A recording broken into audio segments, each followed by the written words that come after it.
Dead by Daylight Survivor concept. We're getting back to Black Ops Zombies with Mackenzie Carver. So, uh, we took a small detour to cover Poppy Playtime, and we are back covering Call of Duty Zombies. So, I've got 3 perks for you, and we'll get into those. So, much like the other ones, I'm sure somebody's going to say, oh, well, the swords don't make any sense.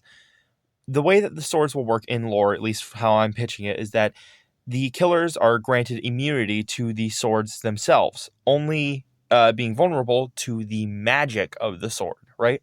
So that there's no like, why don't they just run 4 sword perks and jump the killer? Because it would do absolutely nothing, right? So his first perk is Durandal, the electric stag sword. Much like the other sword perks I've come up with for the elemental swords of Citadel de Mor, once per map, and you cannot bring in an item. This is your item. It disables items when you're running this perk. You will find a sword statue somewhere along the map. You will have to stay within a certain area while the bar fills up of the electricity before you can pull the sword out of the pot thing, and then it will become Durandal because you have to get the sword, then turn it into the electric stag sword.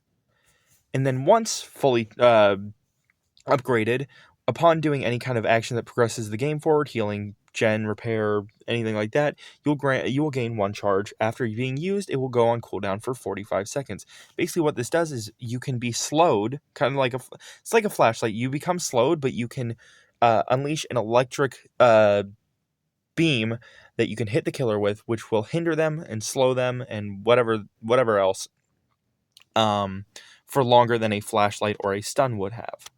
But it goes on cooldown for 45 seconds, so you're basically vulnerable for 45 seconds, and any pallet that you throw is basically guaranteeing that you're going to cost yourself what could be a charge for your sword.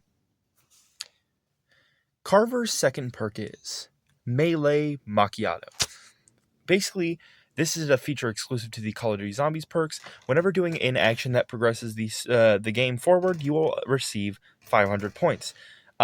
It's one-time use, so once you use it, you have to go back to the Melee Macchiato machine, get a new one, and basically you can around the map is a Melee Macchiato machine. You go to it, you get your drink, and then next time you do a stun, it will stun them for 2 times longer than it would have previously.